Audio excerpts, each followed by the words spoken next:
आतंक परस्त पाकिस्तान को सेना प्रमुख जनरल उपेंद्र द्विवेदी ने साफ साफ शब्दों में संदेश दे दिया है। भारत उसकी हरकतों को अब बिल्कुल बर्दाश्त नहीं करेगा। सेना प्रमुख ने साफ कहा कि ऑपरेशन सिंदूर तो सिर्फ एक ट्रेलर था, फिल्म तो अभी शुरू भी नहीं हुई है।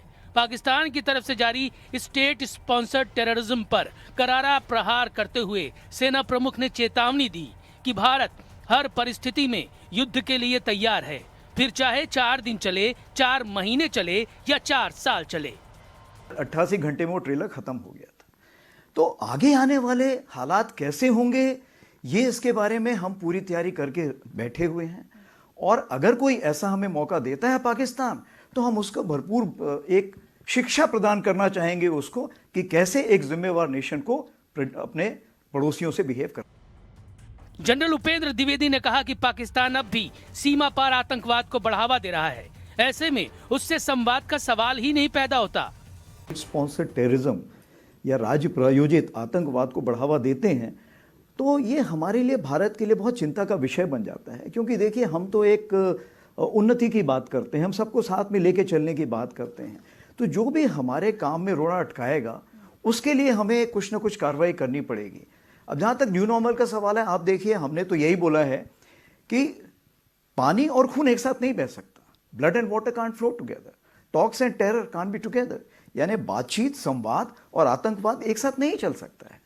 तो हम तो सिर्फ यही बोल रहे हैं कि आप शांति की प्रक्रिया अपनाइए, हम भी उसका साथ देंगे। जब तक ये नहीं होगा, तब जो आतंकवादी हैं या उनके आका हैं, वो हमारे लिए समान मान है। दूसरी चीज ये है, जो भी आतंकवादी को बढ़ावा देगा, हम उसको जवाब देंगे। जनरल द्विवेदी के मुताबिक 5 अगस्त 2019 यानी आर्टिकल 370 हटने के बाद जम्मू कश्मीर में जमीन पर बड़ा बदलाव आया है। उन्होंने बताया कि आतंकवादी घटनाओं में भारी गिरावट हुई है और स्टोन पेल्टिंग लगभग खत्म हो चुकी है। यानी जम्मू कश्मीर अब पहले की तुलना में कहीं ज्यादा स्थिर है। देखिए, पत्थरबाजी नहीं होती है, नारेबाजी नहीं होती है, बंद नहीं होते हैं, सब चीजें रुक गई हैं। अभी देखिए, जो आपकी उधमपुर श्रीनगर बारामूला जो 272 किलोमीटर वाली ट्रेन है, वो कितनी अच्छे से यूज हो रही, इस्तेमाल हो रही है। इस बार तो जब हमारी रोड बंद थी, तो जो एप्पल भी थे, जो सेब भी वहीं से लाए गए। सेना प्रमुख ने चीन के साथ तनाव कम होने की भी जानकारी दी। हमें डायलॉग करना चाहिए, हमें बातचीत करनी चाहिए और हमें कॉन्फ्लिक्ट रेजोल्यूशन ढूंढना है। यानी कोई हल ढूंढना है कि ये जो संघर्ष हमारा हुआ है, इसका क्या हल मिल सकता है। तो जब वहाँ से पॉलिटिकल डायरेक्शन क्लियर होते हैं, तो हर जगह फ़ायदा होता है। आप देखिए, हमारे विदेश मंत्री तो मिलते ही रहते हैं। हमारे जो SR मीटिंग जिसको बोलते हैं, जो NSA साहब हमारे उनके विदेश मंत्री के साथ करते हैं, मांगी के साथ, उन्होंने पहले 18 दिसंबर को की, उसके बाद अभी उन्होंने 18-19 अगस्त को किया। तो उसमें कोई चीज़ें, मसले सुलझ के आए। उसी प्रकार से हमारा देखिए रक्षा मंत्री जी, वो जून में गए। जब जून में गए तो उन्होंने बल्कि वहाँ के जो डिफेंस मिनिस्टर थे, रक्षा मंत्री, उनसे बोला, देखिए जी, अभी वक्त आ गया है कि हमें डिसाइड करना है कि बर्फ़ पिघलनी चाहिए ना पिघलनी चाहिए, एक डिसीजन लेना चाहिए।